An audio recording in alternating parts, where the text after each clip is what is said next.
Hello friends, Radhe Radhe, Jai Shri Krishna to all. This side Ruby Tyagi. I warmly welcome everyone to the Sadhana Vijay Academy platform. I am good and I hope you are also doing very well. Let's begin today's current affairs. आज के हमारे ज्ञान के महासंकल्प में क्या खास है तो देखते हुए चलेंगे, जिससे कि सबसे पहले हम डिस्कस करेंगे इंडिया के मैप को, उसके बाद देखेंगे हम वर्ल्ड मैप के बाद देखेंगे साउथ अमेरिका और फिर देखेंगे नॉर्थ अमेरिका। इसके बाद हम करंट अफेयर के आज का द हिंदू डिस्कस करेंगे। द हिंदू की न्यूज डिस्कस करने के बाद फिर देखेंगे हम जो हमारी लास्ट वीक की जितनी भी इंपॉर्टेंट न्यूज है उनको हम रिवीजन करेंगे। तो देखते हैं सबसे पहले, जैसे कि आप सब जानते हैं, कल मैंने आपको पढ़ाया था कि भारत में कर्क रेखा किस किस राज्य से होकर गुजरती है। तो भारत के किस किस राज्य को कवर करती हुई जो कर्क रेखा है वो निकलती है। तो सबसे पहले आप देखेंगे कि वेस्ट में आपको दिखाई पड़ेगा गुजरात, जहां पर गुजरात को होकर जाएगी। गुजरात के बाद गुजरात से सटा हुआ ही आपको राजस्थान मिलेगा और राजस्थान के बहुत थोड़े हिस्से को कवर करती हुई निकलेगी, जहां पे आप ये देख रहे होंगे राजस्थान के सिर्फ एक कॉर्नर में होती हुई जा रही है। इसके बाद आप देखेंगे मध्य प्रदेश के बाद आप देखेंगे छत्तीसगढ़ के बाद आपको देखने को मिलेगा झारखंड के बाद आपको देखने को मिलेगा वेस्ट बंगाल, और वेस्ट बंगाल से आगे जब जाएंगे तो त्रिपुरा और मिजोरम को कवर करती हुई जाएगी, त्रिपुरा और मिजोरम।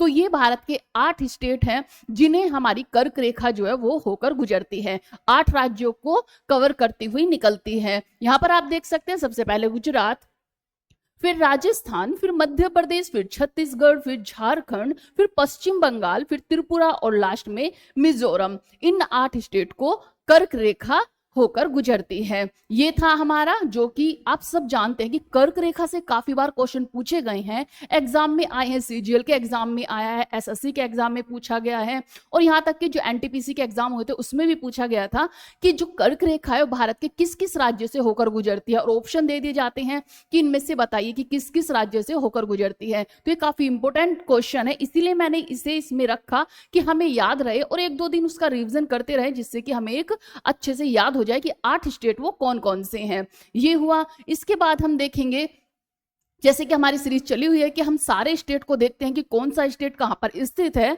तो देखेंगे सबसे पहले आज हम वेस्ट से चलते हैं। वेस्ट में सबसे पहले गुजरात देखा होगा आपने कि गुजरात पड़ता है। गुजरात के बाद आप देखोगे, गुजरात के बाद आपको देखने को मिलेगा राजस्थान। ये 2 स्टेट हुए, गुजरात और राजस्थान। गुजरात और राजस्थान को बिल्कुल सामने से आप देखोगे मध्य प्रदेश और उत्तर प्रदेश मिलेगा आपको। अब मध्य प्रदेश, उत्तर प्रदेश, राजस्थान और गुजरात ये हिस्सा कवर कर लेता है कि इंडिया का इतना हिस्से को कवर कर लेता है। अब इससे ऊपर हम नॉर्थ में चलेंगे। ये हुए हमारे जो मध्य प्रदेश और उत्तर प्रदेश है, सेंटर के हमारे स्टेट हैं। जो गुजरात और राजस्थान है ये हमारे वेस्ट के स्टेट हैं। अब हम नॉर्थ के स्टेट देखेंगे। नॉर्थ के स्टेट जैसे कि उत्तर प्रदेश से सटे हुए हमें यूटी मिलेगी, जो कि न्यू दिल्ली है, और दिल्ली हमारी जो भारत की जो कैपिटल है वो क्या है, वो न्यू दिल्ली है। तो दिल्ली आप यूटी देखेंगे, छोटी सी ये यूटी है। इसके बाद उत्तर प्रदेश के पास में आपको वेस्ट में मिलेगा हरियाणा, और आप ईस्ट में देखेंगे तो आपको उत्तराखंड मिलेगा, क्योंकि आप सब जानते हैं कि उत्तर प्रदेश से काट कर ही उत्तराखंड बनाया गया। तो ये उत्तराखंड मिलेगा। उत्तराखंड के जब आप ऊपर चलेंगे नॉर्थ में तो आपको मिलेगा हिमाचल प्रदेश, और हरियाणा के अगर नॉर्थ में चलेंगे तो आपको मिलेगा पंजाब और हिमाचल प्रदेश हुआ। पंजाब और हिमाचल प्रदेश से अगर आप ऊपर जाएंगे तो ये मिलेगा लद्दाख, और इधर मिलेगा आपको जम्मू कश्मीर। तो ये हुए हमारे नॉर्थ के स्टेट। अब आते हैं हम अपने ईस्ट के स्टेट पर। ईस्ट के कौन कौन से स्टेट है, तो उत्तर प्रदेश तक हमने कवर किया, मध्य प्रदेश को हमने देख लिया था, ये हमारे सेंट्रल जो स्टेट है वो थे। इसके बाद अगर आप ईस्ट में चलेंगे तो आपको छत्तीसगढ़ देखने को मिलेगा मध्य प्रदेश के बिल्कुल सामने, और उत्तर प्रदेश के सामने आपको देखने को मिलेगा बिहार और झारखंड। बिहार और झारखंड को कवर करते हुए आपको वेस्ट बंगाल मिलेगा। वेस्ट बंगाल से सबसे आगे आपको देखने को मिलेंगे 8 स्टेट में सबसे ऊपर आपको पहले मिलेगा सिक्किम, जो कि बहुत छोटा सा स्टेट है लेकिन काफी महत्वपूर्ण स्टेट है। और यहीं पर आपको ये वेस्ट बंगाल की जो बाउंड्री है, इसी पर आपको चिकन नेक एक छोटा सा रास्ता देखने को मिलता है। इस रास्ते के थ्रू ही हम जितने भी हमारे ईस्ट के 7 स्टेट हैं उनसे अपनी कनेक्टिविटी को रखते हैं।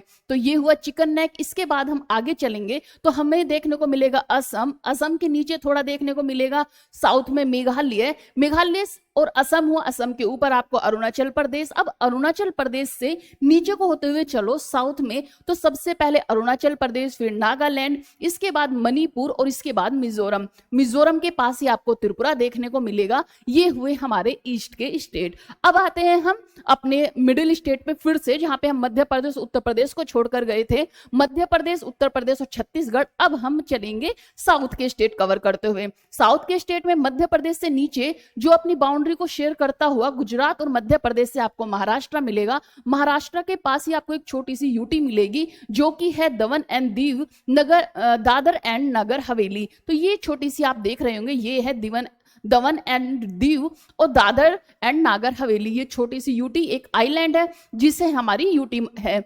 इसके बाद महाराष्ट्र से जब नीचे चलेंगे तो आपको फिर छोटा सा देखने को मिलेगा गोवा, जो कि स्थित है गोवा के पास में आपको कर्नाटका देखने को मिलेगा। महाराष्ट्र हुआ, कर्नाटक हुआ, महाराष्ट्र और कर्नाटका के बीच में ही आपको देखने को मिलेगा।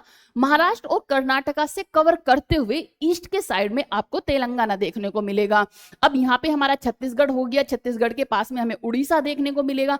उड़ीसा से नीचे और तेलंगाना से नीचे आपको आंध्र प्रदेश देखने को मिलेगा, क्योंकि आंध्र प्रदेश से ही काटकर तेलंगाना बनाया गया है, इसीलिए आंध्र प्रदेश के बिल्कुल जस्ट ऊपर आपको तेलंगाना देखने को मिलता है। ये वाला हिस्सा कौन सा है? तेलंगाना का है। अब आप नीचे आएंगे तो यहाँ पर आंध्र प्रदेश और कर्नाटका साउथ की सारी बाउंड्री को कवर करते हुए यहाँ पर इतना क्या हो गया, ये हमारा कर्नाटका और आंध्र प्रदेश हो गया। जब नीचे आएंगे तो हमें दो स्टेट और देखने को मिलेंगे।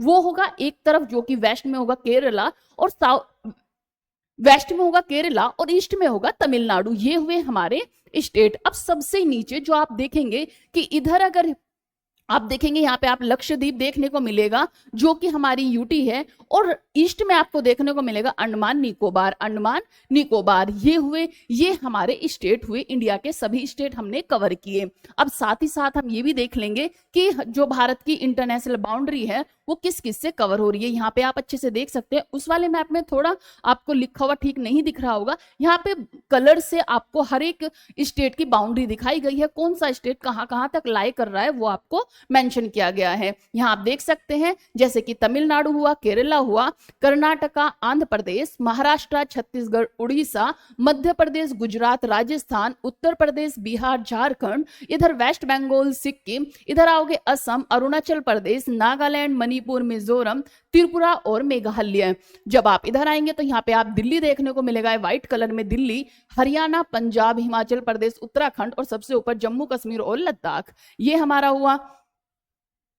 यहाँ पे ये नेशनल पार्क है। कल हम नेशनल पार्क कवर करेंगे। जितने भी इंडिया के नेशनल पार्क हैं उसमें हम 2-2, 4-4 देखते हुए चलेंगे और नेशनल पार्क को हम कवर करेंगे। तो चलते हैं नेक्स्ट, उस पे आते हैं। अब वर्ल्ड मैप पे, ये हुआ हमारा वर्ल्ड मैप। अब वर्ल्ड मैप में कहाँ कहाँ हमने देखा था, हमने 7 महाद्वीप देखे थे। 7 महाद्वीप कहाँ कहाँ पर लाई करते हैं, जैसे हमने देखा था साउथ अमेरिका, साउथ में नॉर्थ अमेरिका। जब आप ईस्ट की तरफ चलेंगे तो आपको मिलेगा यूरोप, यूरोप के ईस्ट में एशिया, और यूरोप एशिया के नीचे मीन साउथ की तरफ आपको अफ्रीका देखने को मिलेगा।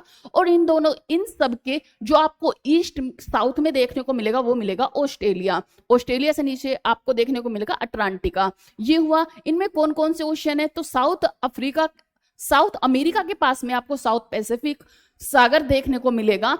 इधर साउथ अटलांटिका आपको देखने को मिलेगा, यहाँ पर नॉर्थ अटलांटिका, यहाँ पर आर्कटिक देखने को मिलेगा, यहाँ पर नॉर्थ पैसिफिक देखने को मिलेगा, और यहाँ पर इंडियन सी देखने को मिलेगा, और यहाँ पे ओसेनिया सी आपको देखने को मिलेगा। ये हमारा वर्ल्ड मैप हुआ।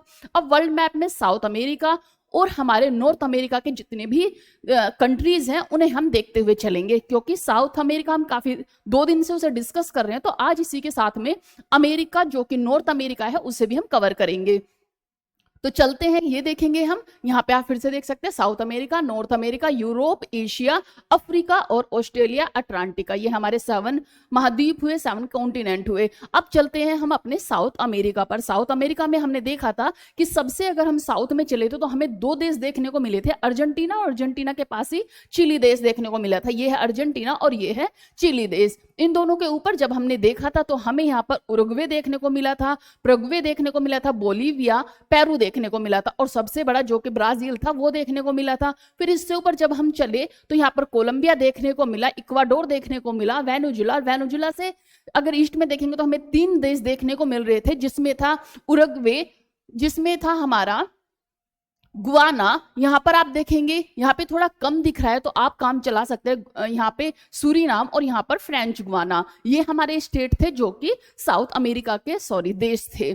अब चलेंगे आगे, यहाँ पर हम देखेंगे आज नॉर्थ अमेरिका। नॉर्थ अमेरिका में कौन कौन से कंट्रीज हैं तो देखेंगे, सबसे साउथ में देखेंगे मैक्सिको, मैक्सिको से ऊपर चलेंगे तो यूनाइटेड स्टेट, यूनाइटेड स्टेट से देखने को मिलेगा कनाडा, और इधर आप अलास्का जो कि यूएस से देखने को मिलेगा। ये 4 देश आपको नॉर्थ अमेरिका में देखने को मिलेंगे, और यहाँ पर ग्रीनलैंड आपको इधर देखने को मिलेगा। तो ये हुआ नॉर्थ अमेरिका का। सेंट्रल अमेरिका हम बाद में करेंगे, पहले हम सिर्फ नॉर्थ अमेरिका देखेंगे, जिसमें क्या है मैक्सिको, मैक्सिको के बिल्कुल ऊपर आपको यूनाइटेड स्टेट देखने को मिलेगा, और ये कनाडा देखने को मिलेगा, और ये अलास्का देखने को मिलेगा, जो ये भी यूएसए का पार्ट है। ये भी यूएसए है और ये भी यूएसए का पार्ट है। तो ये हुआ हमारा नॉर्थ अमेरिका।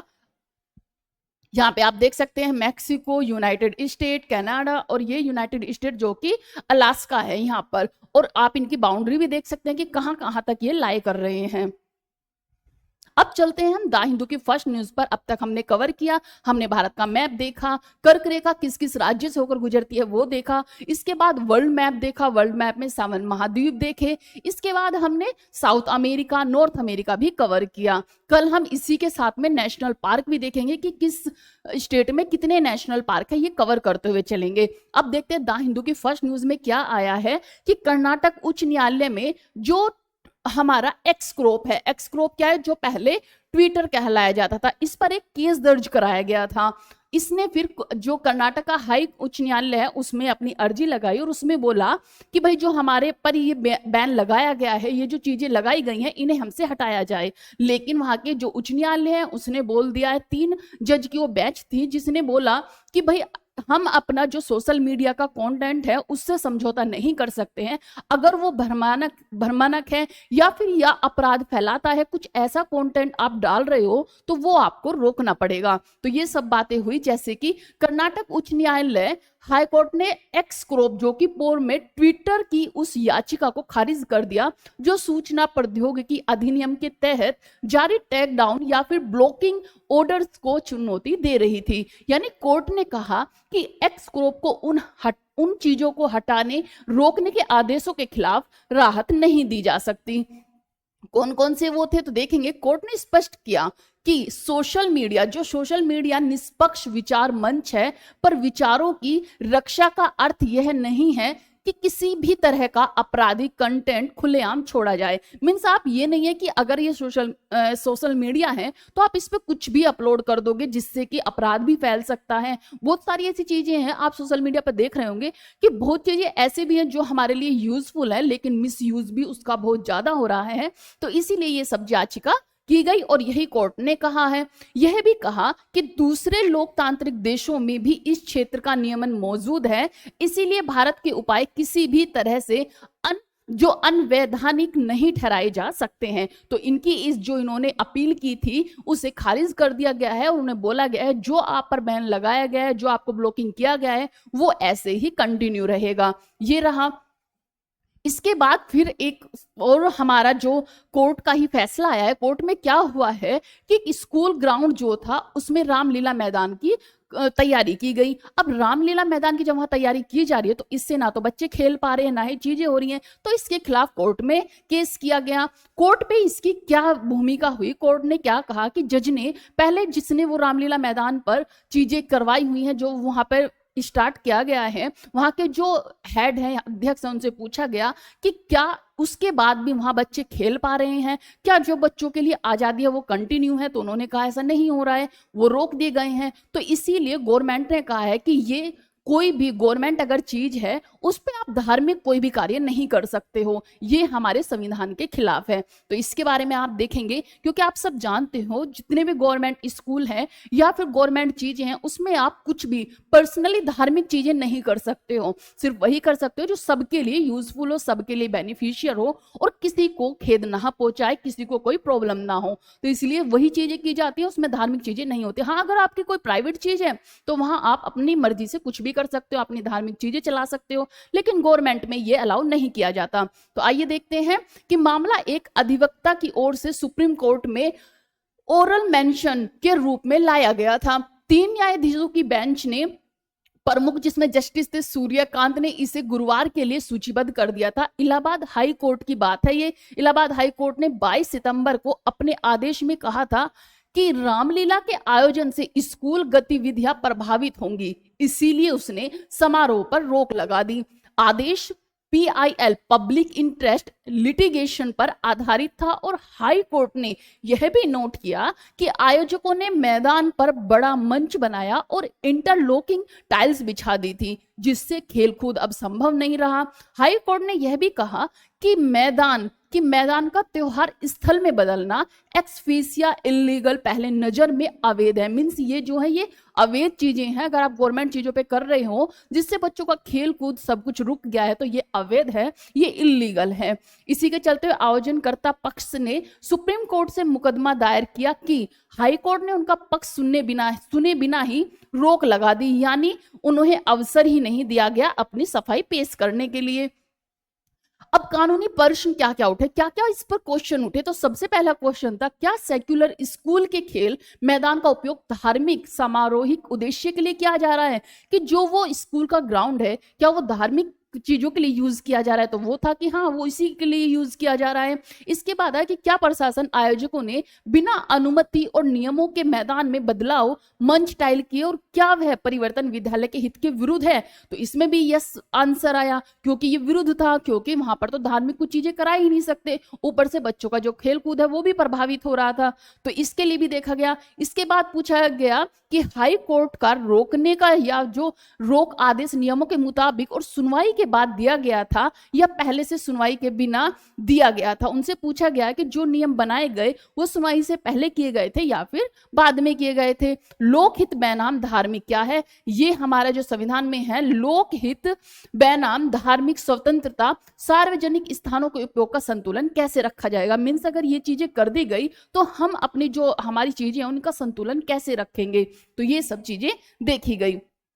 इसके बाद दोनों पक्षों की दलील क्या आई कि उसमें हाई कोर्ट का पक्ष था कि इस पर रोक चाहते हैं, रोक लगा देनी चाहिए, आयोजन से स्कूल गतिविधियों का प्रभावित हो रही हैं, मैदान का स्थानीय रूप से बदलना स्कूल के अधिकारों के विरुद्ध है, सुरक्षा सड़क खेल सुविधाएं प्रभावित हुई हैं, इसलिए रोक सही और जरूरी है, ये आंसर दिया गया। इसके बाद आयोजकों का पक्ष था, रामलीला करने वाले जो थे उनका पक्ष क्या था, हाई कोर्ट ने फ्रीज आदेश पास करते हुए समय उन्हें सुनवाई का अवसर नहीं दिया। उन्होंने क्या कहा कि उसमें कोई उन्हें मौका ही नहीं दिया कि भाई तुम अपनी पेश भी रखो या अपनी भी जो आपकी चीजें हैं आप भी बोलकर बताएं कि क्या क्या चीजें हुई हैं, उसकी उन्हें अवसर ही नहीं दिया, क्योंकि ये पहले ही एक निश्चित हो गया था कि अगर गवर्नमेंट चीजें हैं उस पर आप धार्मिक कुछ भी कार्य नहीं कर सकते तो उसका सुनने का तो मतलब ही पैदा नहीं होता। तो ये सब चीजें हुई, अवसर नहीं दिया गया, नतीजन उनकी तैयारी और आयोजन कार्य बाधित हुआ, उन्हें उचित सुनवाई मिलनी चाहिए। उसने कहा कि हमारी जो चीजें थी वो सुनवाई ही नहीं की गई,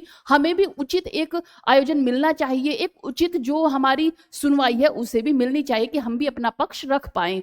ये सब चीजें इस दलील में हुई। इसके बाद आप देखेंगे कि अभी हमने देखा था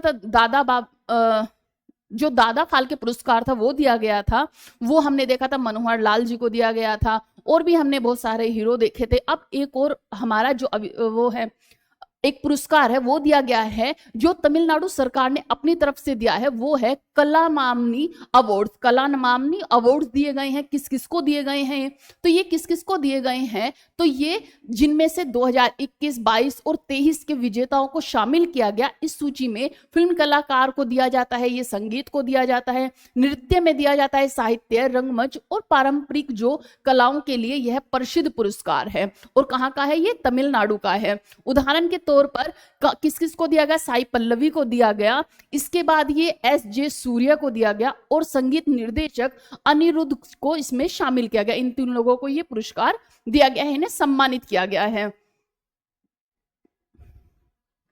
इसका मतलब क्या है, कलामनी जो अवार्ड है इसका मतलब क्या है, जो कलामनी तमिलनाडु सरकार द्वारा दिया जाने वाला एक प्रतिष्ठित राज्य स्तरीय कला सम्मान है। इसका उद्देश्य तमिल भाषा तमिलनाडु के अंदर साहित्य संगीत नृत्य रंगमंच सिनेमा और पारंपरिक कलाओं में उत्कृष्ट योगदान को मान्यता देना है। पुरस्कार लेन देन में क्या है कि जो समारोह आमतौर पर तमिलनाडु इल्स इसराई क्या है, ये ईयर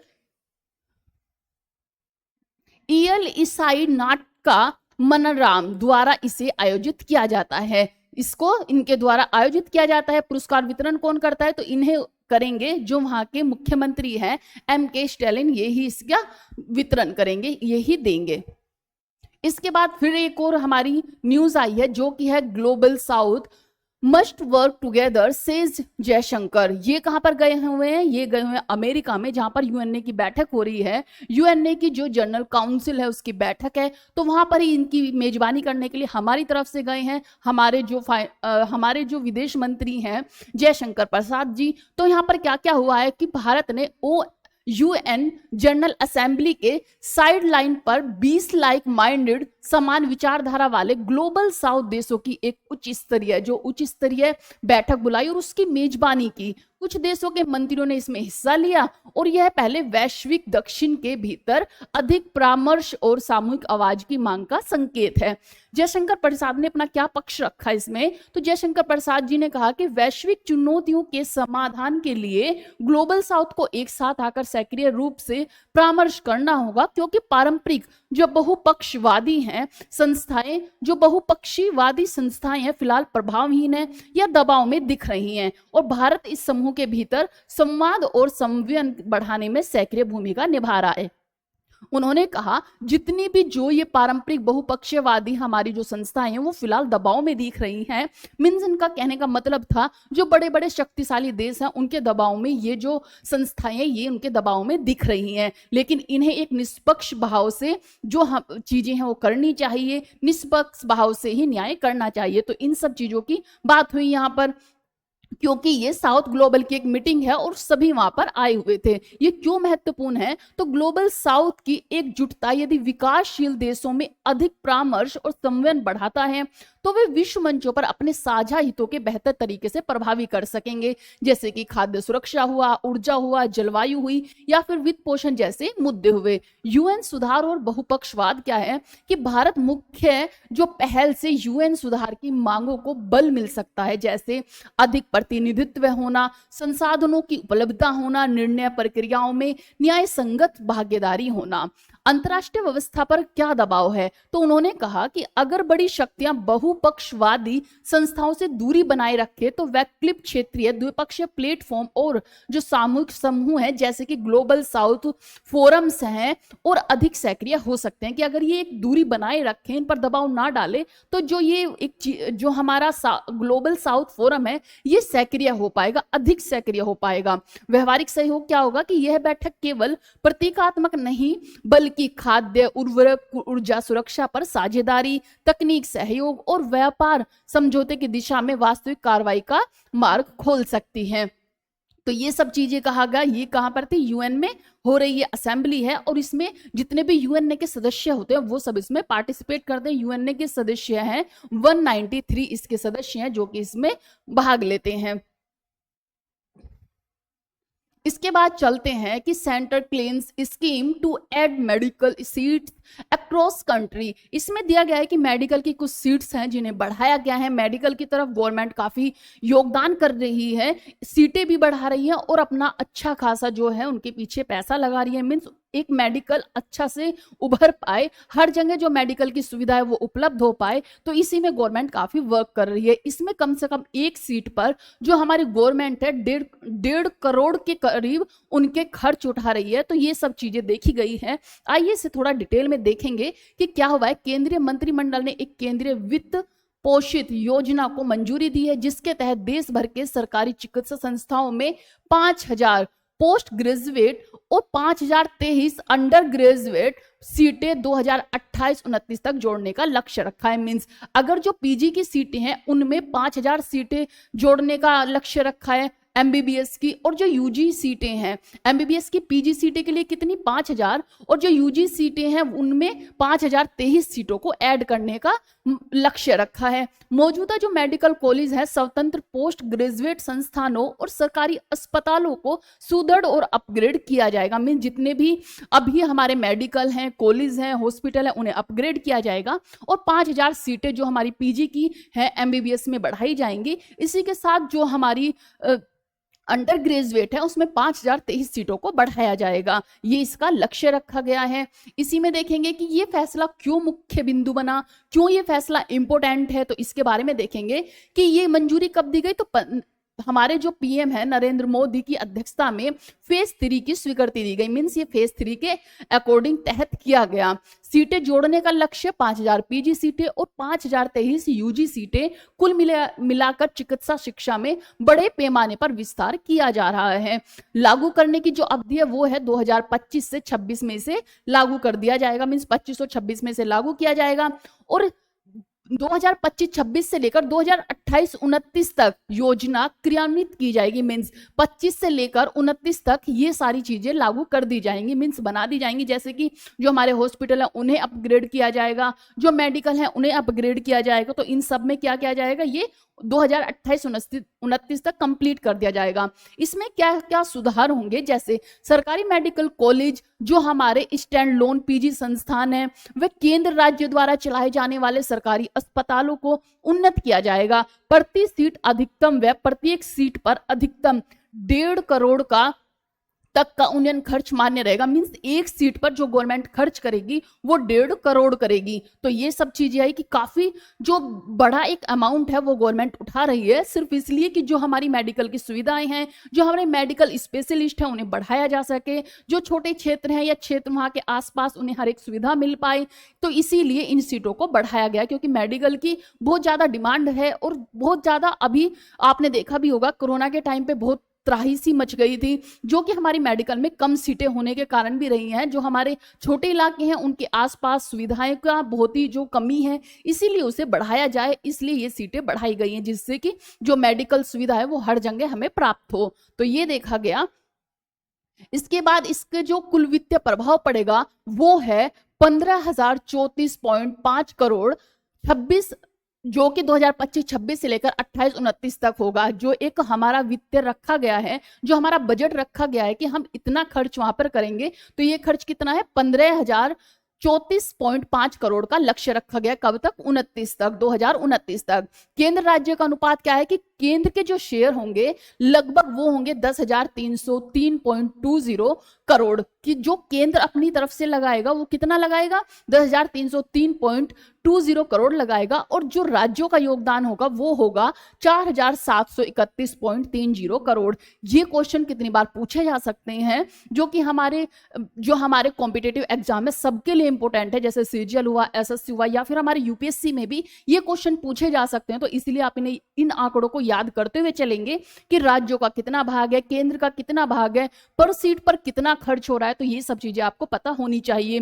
पीजी में कितनी सीटें बढ़ाई गई, यूजी में कितनी सीटें बढ़ाई गई, तो ये सब आपको याद होना चाहिए। तो क्या हुआ, जो केंद्र करेगी वो 10,303.20 करेगी, और जो राज्य करेगा, जो स्टेट करेगा, वो 4,731.30 करोड़ होगा।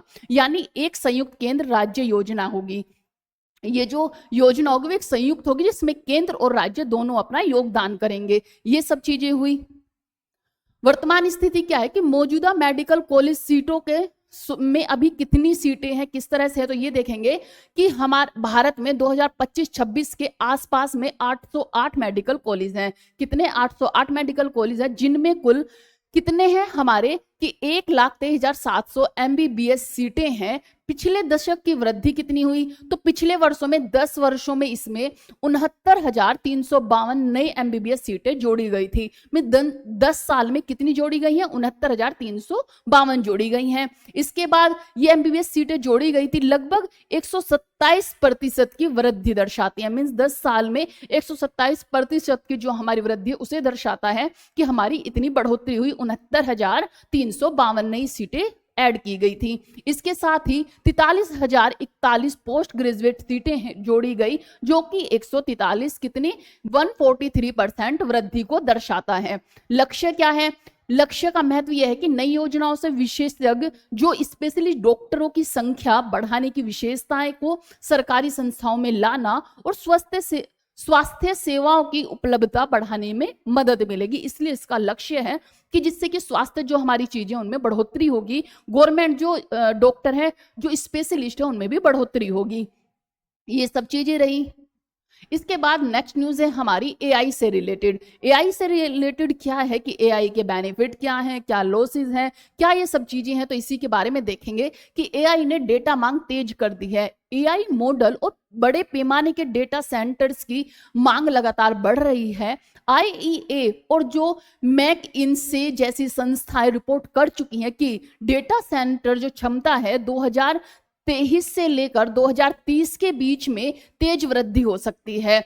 मैकिन्से के मुताबिक वैश्विक डेटा सेंटर क्षमता कम से कम कितना 60 गीगावाट से बढ़कर 171 से लेकर 219 गीगावाट तक पहुंच सकती है। इससे बिजली की मांग भी बड़े पैमाने पर बढ़ेगी। मींस अगर इस आंकड़े से इस आंकड़े तक पहुंचेंगे 60 से लेकर 171 219 का आंकड़े को क्रॉस करेंगे तो उसमें बिजली की जो खपत है वो बहुत बड़ी मात्रा में चाहिएगी। इसी के साथ कि भारत में डेटा सेंटर की मांग भी बढ़ेगी। 2024 में 1.2 गीगावाट थी से लेकर 2030 में कितनी हो गई है 4.5 गीगावाट तक पहुंचने का अनुमान है। मुंबई में देश की लगभग कितनी 41% अक्षमता है। मीन सबसे ज्यादा कहां पर है 41% तो मुंबई में ही है डेटा सेंटर अक्षमता है। उसके बाद चेन्नई में कितनी है 23% और एनसीआर में 14% है। ये आंकड़े हैं हमारे। इसके बाद एआई चालित जो डेटा सेंटर भारत में 2030 तक वर्ष में अतिरिक्त 40-50 जो ट्रिलियन वोट आवर्स है बिजली खपत कर सकते हैं। मींस अगर हमारा डेटा इसी तरह बढ़ता रहा तो ये 40 से लेकर 50 ट्रिलियन वोट आवर्स प्रति आवर्स बिजली खपत हो सकती है, इसका अनुमान लगाया जा रहा है। एआई स्वयं समाधान भी बना सकता है, जैसे कि ठीक उसी समय एआई को ऊर्जा प्रबंधन के लिए उपयोग करके ग्रिड स्थिरता बढ़ाई जा सकती है। स्मार्ट प्रेडिक्टिविटी मॉडल जो कि एआई आधारित कूलिंग डेटा होल ताप टेम्परेचर लोड जो लोड है लोड फोरकास्टिंग जो फोरकास्टिंग रेन्यूएबल्स का इंटीग्रेशन और हाइब्रिड जो सोलर विंड बैटरी है प्लस जो हमारी सोलर विंड बैटरी है। इसके बाद जो प्लांट्स का ऑप्टिमाइजेशन कई कंपनियां और यूटिलाइज करेंगी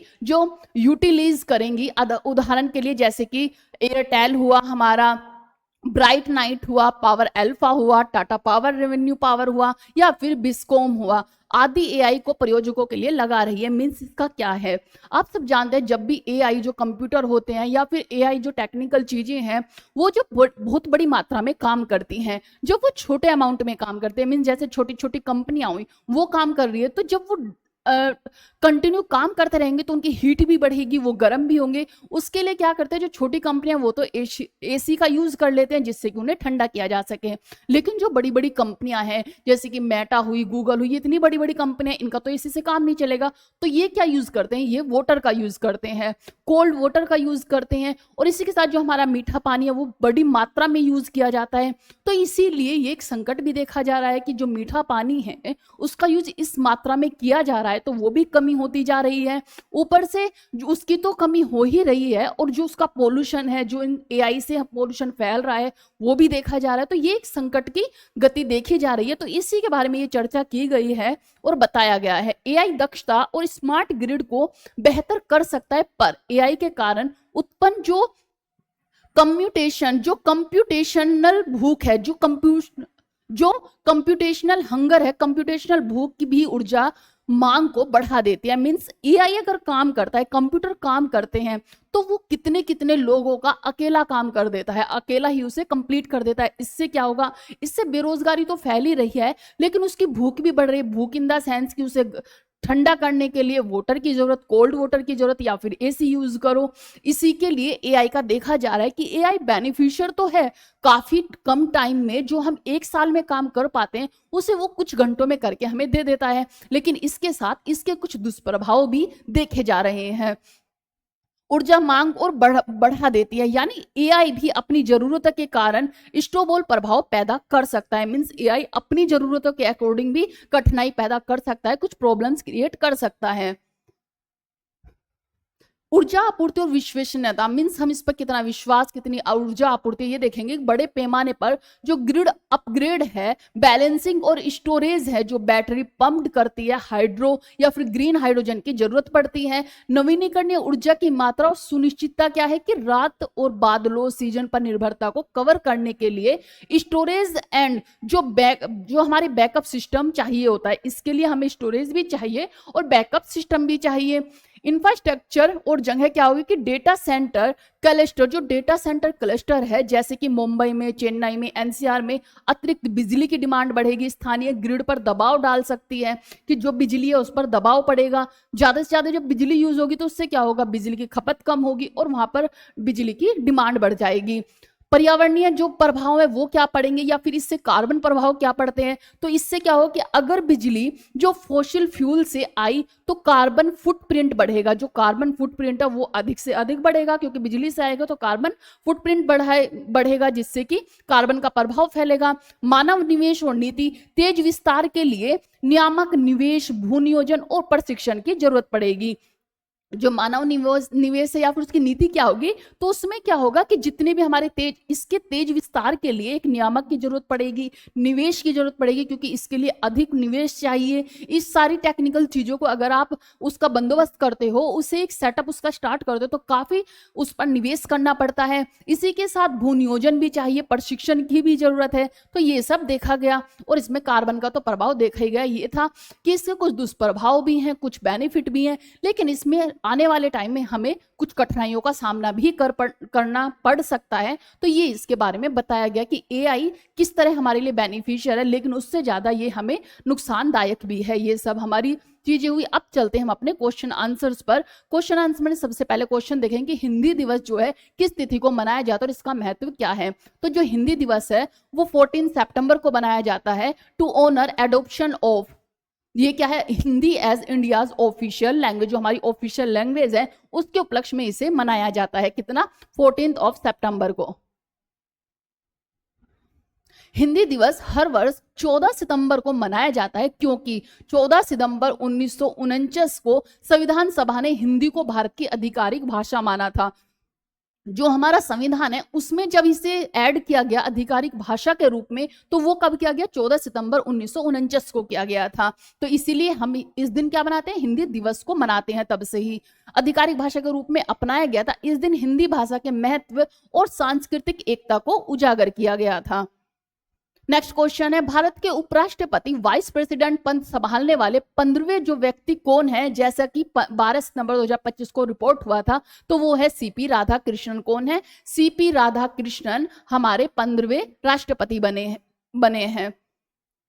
नेक्स्ट क्वेश्चन है हमारा, 80वें सत्र की संयुक्त राष्ट्र महासभा की अध्यक्ष जो कि एनालीना बेयरबुक किस अध्यक्षता में निर्वाचित हुई हैं। जो यूएन है, जो यूएन है उसकी जो अध्यक्ष हैं, वो महासभा की अध्यक्ष कौन बनी है, वो बनी है एनालीना बेयरबुक बनी है। कौन है, बेयरबुक बनाई गई है। और इसकी जो कहां पर ये की जा रही है, तो ये किस लिए की जा रही है, जो पहले थे वो थे फिलेमोन योंग के जगह पर इन्हें अब क्या बनाया गया, अध्यक्ष बनाया गया है। किन्हें, एनालीना को, बेयरबुक को। मैंने आपको बताया ये कौन सा सत्र है, ये 80वां सत्र है और इसमें 193 मेंबर्स होते हैं। कितने, 193 मेंबर्स होते हैं।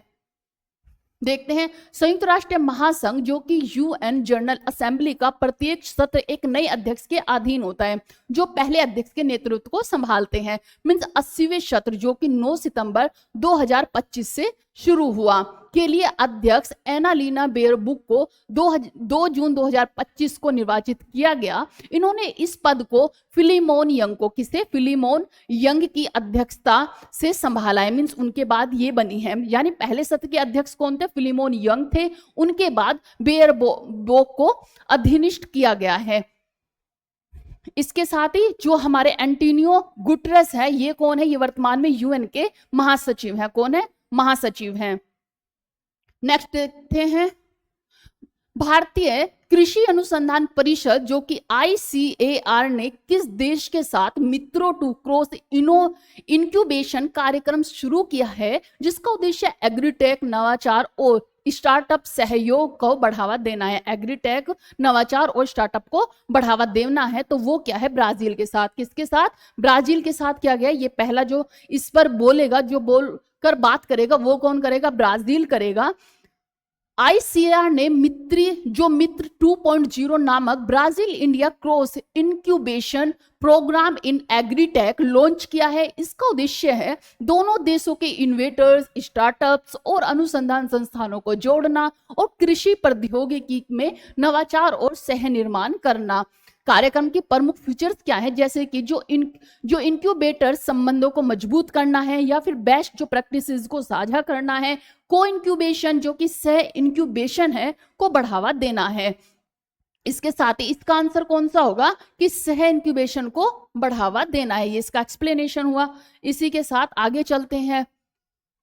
नेक्स्ट क्वेश्चन है हमारा, यूरोप ने जर्मनी में अपना पहला exa scale super computer Jupiter launch किया है। ये कि विकास का क्या महत्व है, इसके विकास का क्या महत्व है। तो ये जो जर्मनी में यूज किया गया है, ये है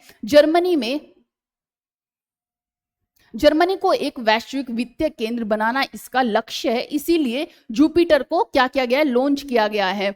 देखिए, और ये फर्स्ट जो हमारा ये लॉन्च किया गया, यूरोप ने लॉन्च किया, ये first excel super computer Jupiter है जो कि जर्मनी में लॉन्च किया गया है। हिंदी में थोड़ा देखते हैं, एक्सप्लेनेशन देखते हैं कि यूरोप ने जुपिटर नामक पहला, याद रखना है क्योंकि ये पहला है तो काफी इंपॉर्टेंट बन जाता है हमारे एग्जाम पर्पस से।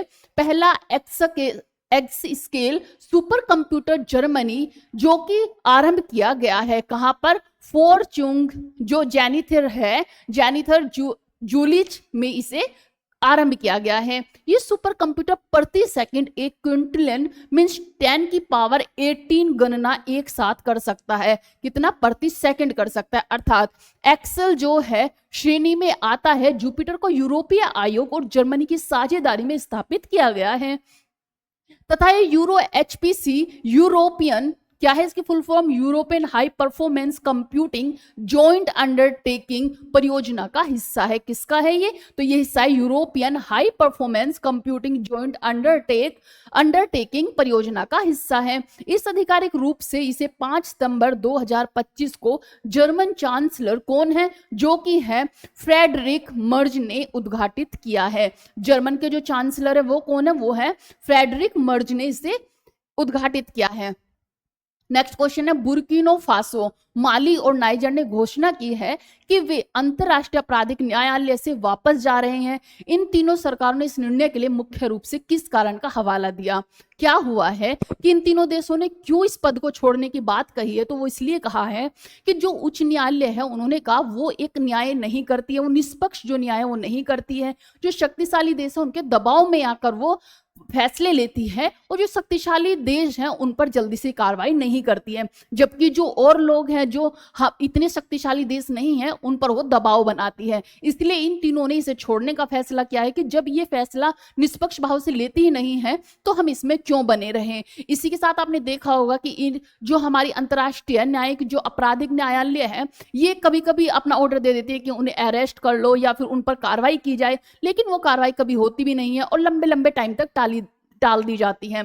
तो इसी के चलते हुए इन तीनों देश ने क्या कहा है, इससे अपनी वापसी कर ली है, मींस इससे बाहर हो गए हैं। तो कौन कौन हुए, वो है बुर्किना फासो, माली, एक मिनट, बुर्किनो फासो, माली और नाइजर ने यह घोषणा की है। किस वजह से की है, तो उन्होंने किया वे आईसीसी पर चुनिंदा न्यायों और उपनिवेशिकों न्याय का आरोप लगाते हैं और संप्रभुता वापस पाने के लिए वापसी बता रहे हैं। मीन्स हमें संप्रभुता चाहिए, इसलिए उन्होंने इसे रिजाइन कर दिया, मीन्स इस पद को छोड़ दिया है। क्या हुआ कि जो माली है, बुर्किनो फासो है, नाइजर है, जिनका शासन हाल में सैन्य जो कि मिलिट्री जुंटेस द्वारा नियंत्रित है, ने संयुक्त रूप से रोम स्टेटस वाली जो ये सदस्यता है, आईसीसी की सदस्यता से हटने की घोषणा की है। उन्होंने आईसीसी को नियो उपनिवेशिक दमन का उपकरण बताया और कहा कि ये चुनिंदा न्याय कहकर आलोचना की और कहा कि वे अधिक संकल्पित संप्रभुता चाहते हैं। यह घोषणा वैश्विक क्षेत्रीय कूटनीति में एक बड़ी हलचल है। मीन्स उन्होंने कहा कि वो कुछ जो न्याय करते हैं वो कुछ ही लोगों को सिलेक्ट कर कर न्याय करते हैं। जो शक्तिशाली देश है उन पर न्याय करने में देरी करते हैं या फिर न्याय करते भी नहीं है, उसके मामले में ना उन पर कोई अपराध घोषित किया जाता है, लेकिन जो और देश हैं उन पर ये अपनी जबरदस्ती चलाते हैं, दबाव बढ़ाते हैं। तो इसलिए हम इससे उन्होंने हटने का कारण बताया। संक्षेप में आप देख सकते हैं कि जो आईसीसी है इसका जो ये कहां पर स्थित है, ये हैग में स्थित है। कहां पर? हैग में स्थित है। एक स्थायी अंतरराष्ट्रीय फौजदारी न्यायालय है जिसकी स्थापना रोम स्टैट्यू के जो स्टेटस है उसके माध्यम से हुई थी और ये जीनोसाइड, क्राइम अगेंस्ट ह्यूमैनिटी और वॉर क्राइम्स या फिर अग्रेशन जैसे सबसे गंभीर अपराधों के लिए व्यक्तियों का दंडात्मक अभियोजन कर सकती है। मीन्स ये किस लिए बनाई गई थी कि ह्यूमैनिटी का कहीं पालन ना हो रहा हो या फिर कहीं युद्ध किया जा रहा हो, कहीं अपराध किए जा रहे हो, उसके लिए बनाई गई थी। लेकिन इसमें ये खरी नहीं उतरी है, इसलिए इन्होंने ये कहकर इससे बाहर हो गए। यह राष्ट्रीय न्यायालय असमर्थ और अनिश्चित हो तभी हस्तक्षेप किया जाएगा।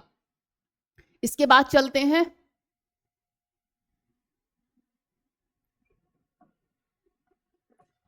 इसमें आवाज किस किस ने उठाई, जो आवाज उठाते रहे हैं तो वो है कुछ अफ्रीकी नेताओं ने उठाई। देशों ने वर्षों से आईसीसी पर चयनात्मक जो सिलेक्टिव जस्टिस का आरोप लगाया कि न्यायालय मुख्यतः अफ्रीकी मामलों पर ध्यान देता है जबकि जो शक्तिशाली देशों पर कार्रवाई कम होती है। हालांकि मानवाधिकार संगठन जैसे एमनेस्टी या फिर एचआरडब्ल्यू आमतौर पर आईसीसी के महत्व की जो वकालत करते रहे हैं, मीन्स उनके पक्ष में बोलते रहे हैं और इन तीनों देशों की वापसी को न्याय के विरुद्ध पीछे कदम है करार दे रहे हैं।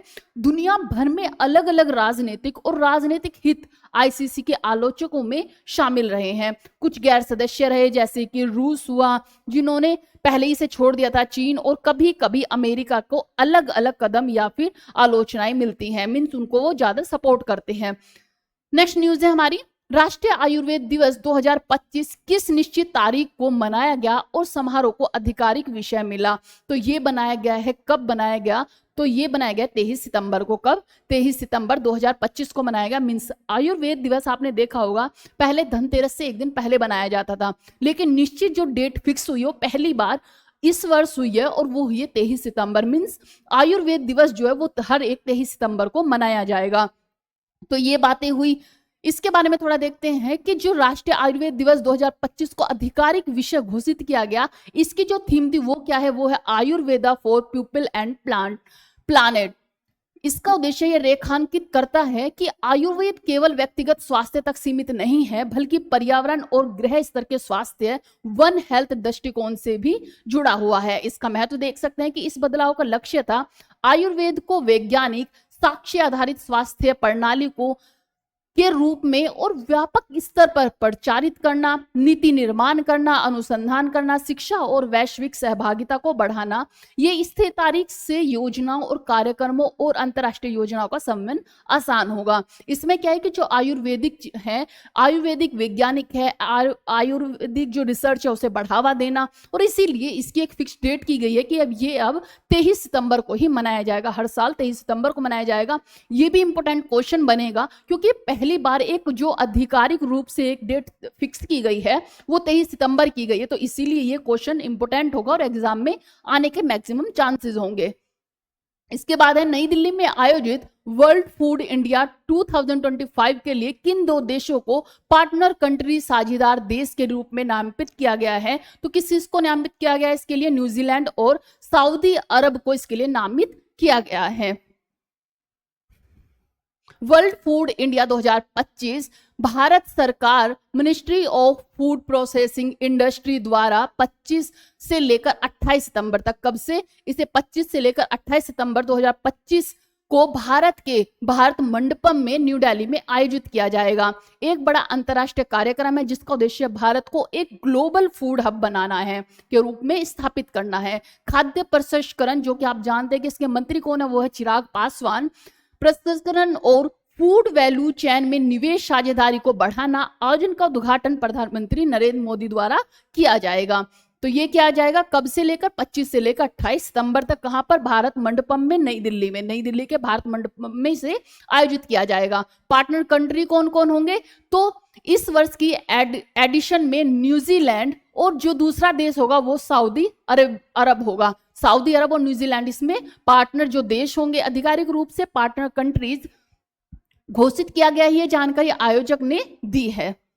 हमने एक नेक्स्ट न्यूज है हमारी, भारत के किस द्वीप पर ज्वालामुखी जो अंडमान सागर में स्थित है, सितंबर 2025 में एक भूकंप के बाद हल्की विस्फोट गति दिखी गई है, तो वो है बैरन आइलैंड। कहां पर है ये है अंडमान निकोबार पर, अंडमान निकोबार में ये स्थित है और इसमें एक ज्वालामुखी विस्फोट देखा गया है।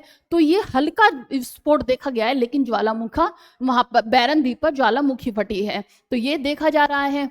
बैरन आइलैंड अंडमान और निकोबार द्वीप समूह है, भारत के तहत आता है, ये अंडमान सागर में स्थित है। कहां पर, ये अंडमान सागर में स्थित है बैरन द्वीप। द्वीप लगभग कितना बड़ा है, तो ये 8.34 वर्ग किलोमीटर में फैला हुआ है और इसकी ऊंचाई लगभग 353 से लेकर 354 मीटर है। यह अवसत क्या होता है, मीन्स जहां पर कोई भी निवास नहीं करता है, वहां पर जो जन लोग हैं वो वहां पर नहीं रहते हैं, वहां पर कोई भी आबादी नहीं है, यानी इसमें कोई भी स्थानीय मानव निवास नहीं करता है। ये इंडियन और बर्मी मीन्स म्यांमार प्लेट की सीमाओं के पास स्थित है, इसलिए प्लेट टेक्टोनिक गतिविधियों से प्रभावित हो सकता है।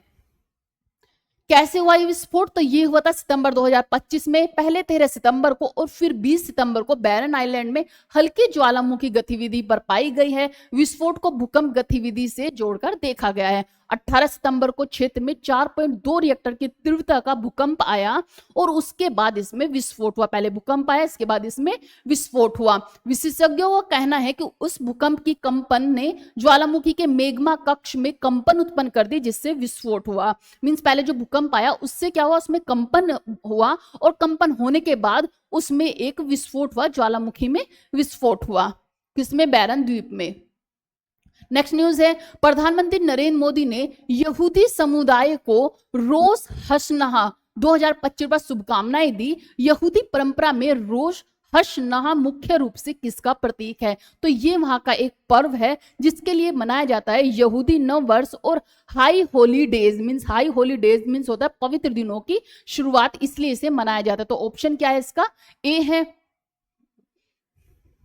रोश हशनहा हिब्रू भाषा का शब्द है, किसका, ये हिब्रू भाषा का शब्द है जिसका अर्थ होता है हेड ऑफ द ईयर, यानी साल का प्रारंभ, इसीलिए इस पर्व को मनाया जाता है। यहूदी पंचांग के अनुसार यह तीसरी माह के पहले और दूसरे दिन मनाया जाता है। आमतौर पर सितंबर अक्टूबर में इसे मनाया जाता है। इसमें यहूदी new year means new year, जिस तरह हम 1 जनवरी को मनाते हैं इस तरह न्यू ईयर मनाया जाता है। धार्मिक महत्व क्या है कि यहूदी परंपरा में रोश हर्षना को यामिनी नोराई और या फिर डेज ऑफ अवे पवित्र दिन की शुरुआत माना जाता है। ये दिन आत्मचिंतन, प्रार्थना और अपने कर्मों की समीक्षा के लिए महत्वपूर्ण माना जाता है।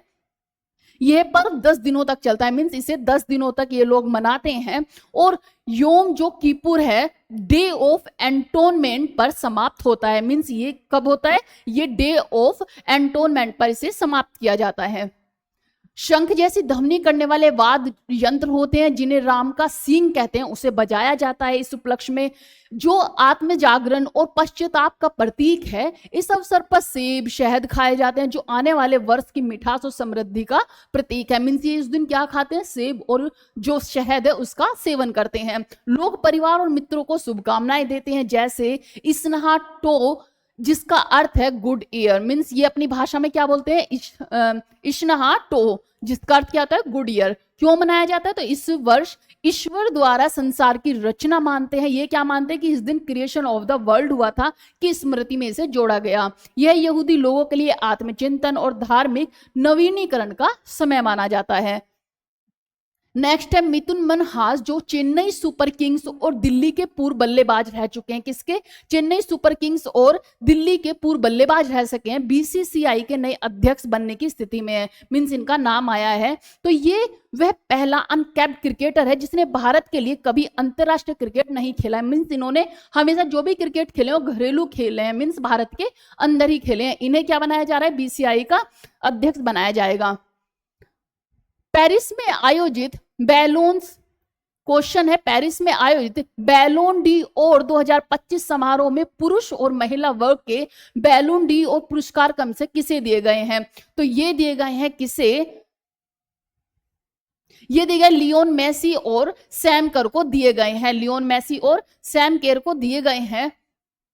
आइए देखते हैं किस पेरिस में 22 से 23 सितंबर 2025 की बैलोन डी और रस्म में उसरमन जो डेम्बेली को पुरुष वर्ग में और मेंस को एंटीनिया बोनमेंट को दिया गया है। ये मैंने, अच्छा इसका बी था, सॉरी ये वाला नहीं है, इसका है ये वाला। उस्माने डेबले पुरुष को और एताना बोनमाती महिला को दिया गया है। किसे? एताना बोनमाती महिला को दिया गया है।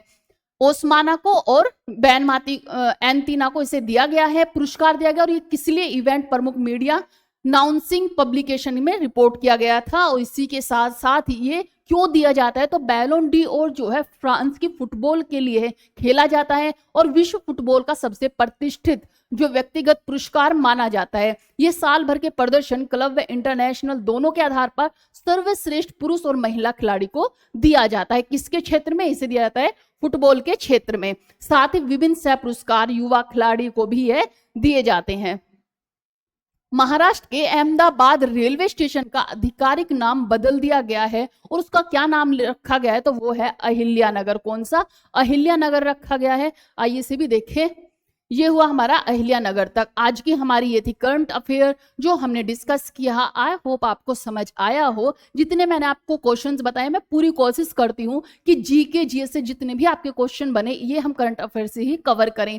इसलिए हम मैपिंग, वर्ल्ड मैप, इसी के साथ साथ हम ये पूरी जो करंट अफेयर की सीरीज है द हिंदू को कवर करते हैं। और इसके बाद एक सेकंड जो पार्ट आएगा उसमें देखेंगे हम एक स्टेट जिसके बारे में सारी इंफॉर्मेशन होगी। आपको नेशनल पार्क मिलेंगे, कैपिटल, जो सीएम होते हैं, सब कुछ। तो इसके बाद हम उसे भी कवर करेंगे। तो आई होप आपके समझ आई हो। जय हिंद, जय भारत।